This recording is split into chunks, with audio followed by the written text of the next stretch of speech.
ሰላም እንዴት ቆያችሁ? ውድ የእናት ሚዲያ ቤተሰቦች፣ አሁን አዳዲስ መረጃዎች ደርሶኛል። እሱ ነግራችኋለሁ። ብፁዕ ወቅዱስ አቡነ ማትያስ ለምን በጥምቀት በዓል ቡራኬ አላደረጉም? ስለ ሰፋ ያለ መረጃ ይዤላችኋለሁ። ዶናልድ ትራምፕና አልሲሲ ተገናኝተዋል። ስለ ዶክተር አብይም እንግዲህ ያነሱት ነገር አለ። ዶናልድ ትራምፕ ምን አሉ? እሱን የምነግራችሁ ነገር ይኗል። እንደዚሁም ዶናልድ ትራምፕ እንግዲህ በኔ ላይ አንድ ችግር ቢደርስብኝ ኢራን ሙሉ ለሙሉ ትወድማለች፣ በወታደሮቼ ይጠፋሉ ሲሉ ገልጸዋል። ስለሱ የምነግራችሁ ነገር ይኖራል። እንደዚሁም ቪዛ ሙሉ ለሙሉ ታግዷል። 75 ሀገራት ሙሉ ለሙሉ ቪዛ መስጠት አቁመዋል ማለት ነው። ወደ አሜሪካ የሚሄዱ ዜጎች ሙሉ ለሙሉ እንግዲህ ቪዛ አይመታላቸውም። ነግራችሁ ነገር ይኖራል። ሲሆን በደቡብ ጎንደር በርካታ ቁጥር ያለው መሳሪያ ከፋኖች እጅ ተረክበናል ወይም እጅ ሰጥተዋል ሲሉ ገልጸዋል። ነግራችሁ ነገር ይኖራል ስለዚህ ጉዳይ ማለት ነው። እንደዚሁም በጅቡቲ ከ15 ሺህ ወደ 15 ሺህ ወይም 14 ሺህ በላይ የሚጠጉ ህጻናት በጎዳና ላይ ይገኛሉ። እነዚህና በርካታ መረጃዎች ይዘናል። እናንተ ግን በቅድሚያ ሰብስክራይብ እንደዚሁም ላይ ኮሜንት ያደረጋችሁ አስተያየት እየጻፋችሁ አብራችሁን ቆዩ። መልካም ቆይታ።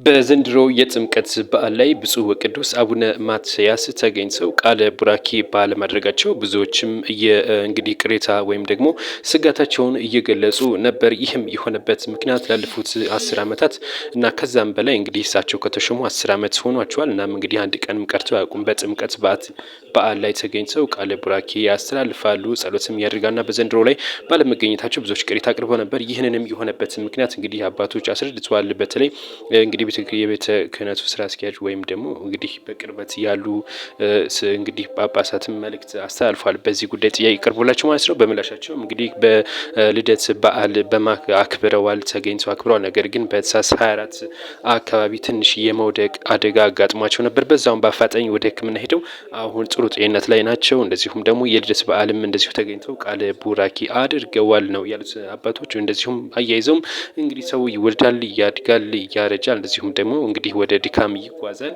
እናም እንግዲህ ከዚህ ጋር ተያይዞ እንግዲህ በመውደቅም እንደዚሁም ድካምም ጋር ተጫጭኗቸው ነው የቀሩት ሲሉ ነው እንግዲህ ያስረዱት ማለት ነው። አንዳንዶችም እንደዚሁ ምናልባትም ተቀይረው ይሆናል ለሚል ለቀረበለች አይደለም። አሁንም 6ኛው እንግዲህ ፓትርያርክ ናቸው። በስራቸው ላይ ነው የሚገኙት። አሁን በዊልቸር እየተገፉ እንግዲህ ስራቸውን እያከናወኑ በመልካም ጤንነት ላይ ናቸው። ነገር ግን እዛ ተገኝተው ይህንን እንግዲህ ጥሩ አቅም ላይ ስላልሆኑ ነው በጥምቀት በዓል ተገኝተው ቃለ ቡራኬ ማስተላለፍ ያልቻሉት ሲሉ ነው እንግዲህ የቤተ ክርስቲያኒቷ ዋና ኃላፊዎች ወይም ደግሞ ጳጳሳት እንግዲህ ይህን መረጃ አውጥተው ወይም ደግሞ ገልጸዋል ማለት ነው። ከዚህ ጋር ተያይዞ አሁን በመልካም ጤንነት ላይ ናቸው። እሳቸው እንግዲህ ከእድሜ መግፋት ጋር ካልሆነ በቀር ምንም አይነት ችግር የለባቸውም፣ በኃላፊነት ላይም እንዳሉ ነው እንግዲህ የገለጹት። ከዚህ ጋር በተያያዘ ግን ማህበረሰቡ ለእሳቸውም ጸሎት ማድረግ አለበት ሲሉ መልእክት አስተላልፏል።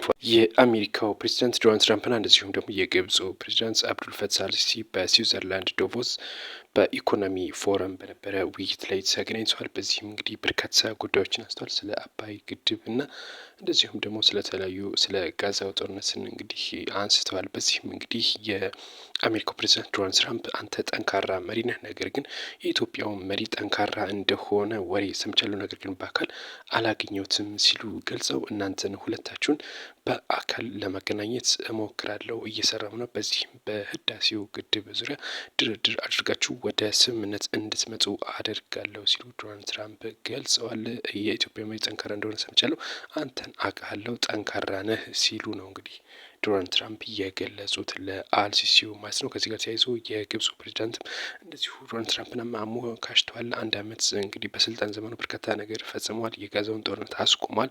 እጅግ ምስጋና ይገባዎታል ሲሉ የግብፁ እንደዚሁ ተናግረዋል። በናይል ናቸው ከዚህ ጋር እየተወሰነ ትክክለኛ የተገደበ ላይ እንድንደርስ ያስፈልጋሉ። ለዚህም ደግሞ እርሱ ይህን ያደርጋል እንደዚሁ ሲሉ ነው እንግዲህ አልሲሲ ግን ያገለጹት በወቅቱ ማለት ነው። የአሜሪካ መሪዎች ስምምነት ላይ ሳይደረስ እንግዲህ ዝም ብለው ይህን እርዳታ ብቻ ማስቀጠላቸው ችግር ፈጥሯል ሲሉ ገልጿል።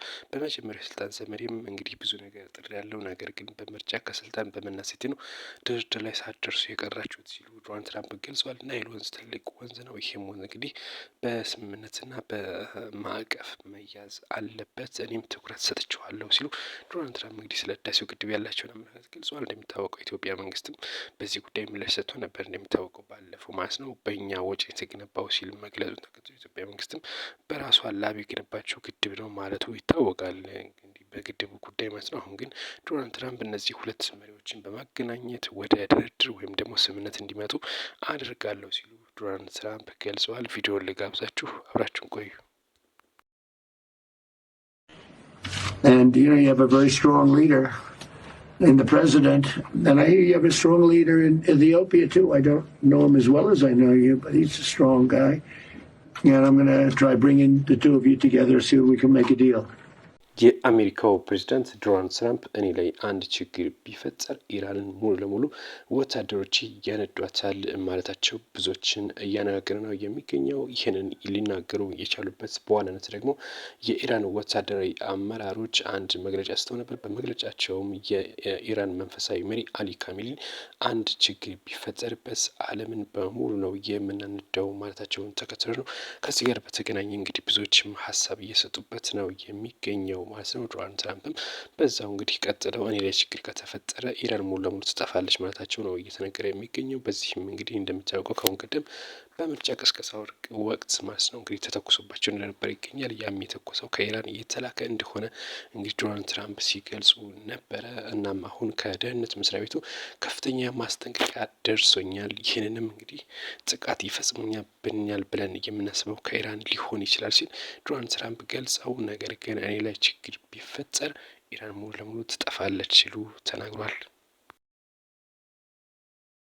ከዛሬ ጀምሮ በሁሉም የኢሚግሬሽን አገልግሎት የሚሰጡ ማለት ነው የአሜሪካ ቪዛ የሚሰጡት ሙሉ ለሙሉ እንግዲህ ታግደዋል ወይም ተቋርጧል ማለት ነው። ዶናልድ ትራምፕ ባወጡት ሕግ መሰረት 75 ሀገራት ናቸው። እነዚህ 75 ሀገራት ላይ ያሉ ቪዛ የሚሰጡ እንግዲህ ሙሉ ለሙሉ አቁመዋል ማለት ነው።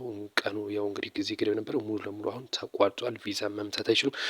ከፍተኛ ጉዳት እንግዲህ ያደርሳል የተባለው በአሜሪካ ዜጎች ላይ፣ ምክንያቱም በተለያየ ሀገር ሚስቶቻቸው ልጆች የሚኖሩ የአሜሪካ ዜግነት ያላቸውን ጭምር ጉዳቱ እንግዲህ ይደርስባቸዋል የተባለው ተለያይ እንደሚያለያይም የተነገረው። እንደዚሁም በተለያዩ ሀገር ዲቪ የደረሳቸው ኢትዮጵያን ጨምሮ ነው። ይህ እንግዲህ 75 ሀገራት ላይ ኢትዮጵያን፣ ግብጽን ጨምሮ ከአፍሪካ በርካታ ሀገሮች ተካተዋል። ነገር ግን ኬንያ የለችበትም። ከዚህ ውስጥ ብዙዎችንም እንግዲህ እያነጋገረ ያለ ጉዳይ ነው።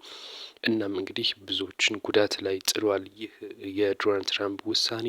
ቀጣይ ደግሞ የዓለም ዋንጫ ይደረጋል በአሜሪካ፣ በሜክሲኮና በካናዳ። እዚህ ላይም ከፍተኛ የሆነ ጉዳት ያደርሳል የተባለው ምክንያቱም 75 ሀገራት ቪዛ ስለማይሰጣቸው። የደቡብ ጎንደር ዋና አስተዳዳሪ በርካታ ታጣቂዎች ወይም ደግሞ ፋኖዎች እጅ ሰጥተዋል ሲሉ ገልጸዋል። እንደሚታወቀው በደቡብ ጎንደር በርካታ የሚንቀሳቀሱ ታጣቂዎች እጃቸውን ሰጥተዋል ሲሉ በርካታ መሳሪያዎችን እንደዚሁም አሳይተዋል። በርካታ የፋኖ ታጣቂዎች እጅ መስጠታቸውን እየገለጹ ነው የሚገኙት። በተለያየ አካባቢዎች እንግዲህ ከአመራር ጀምሮ እጅ ሰጥተዋል ነው እንግዲህ እየተባለ የሚገኘው። እንደሚታወቀው እኛም እንደሰማነው በጎጃም እንደዚሁ አመራር፣ እንደዚሁም ደግሞ እንግዲህ ፋንሳሁን ሞሀባውም እንደዚሁ ወሎ ቀጠና እጅ መስጠታቸው ይታወቃል። እንደዚሁም ወደታች ያሉትም ዝቅተኛ ወይም ደግሞ እንግዲህ ታጣቂዎች ማለት ነው በታች ከአመራርነት ዝቅ ብላሉ ታጣቂዎችም ጭምር እጅ እየሰጡ ነው እንግዲህ እየተነገረ የሚገኘው። አሁን ደግሞ በደቡብ ጎንደር ያሉ በርካታ የፋኖ ታጣቂዎች እጅ ሰጥተዋል ሲሉ የደቡብ ጎንደር ዋና አስተዳዳሪ እንግዲህ ጥላሁን ገልጸዋል ማለት ነው። በርካታ ቁጥር ያለው መሳሪያም እንደዚሁ እንግዲህ አያይዘው እንግዲህ መረጃውን አጋርተዋል ማለት ነው። እኔ መረጃውን ከዛን ያገኘሁት እንግዲህ ሀሳብ ስጡበት በዚህ ጉዳይ። መልካም ቆይታ። የሴቶችና የህጻናት ጉዳይ ሚኒስቴር አንድ መረጃ አውጥቷል። በጅቡቲ ከ15,000 በላይ ህጻናት በጎዳና ላይ ይገኛሉ ሲል እንግዲህ ገልጿል ማለት ነው። ባለፉት 3 ዓመታትም ወደ 500,000 የሚጠጉ ስደተኞችን ወደ ሀገር ውስጥ መልሻለሁ ሲል ያስታወቀው።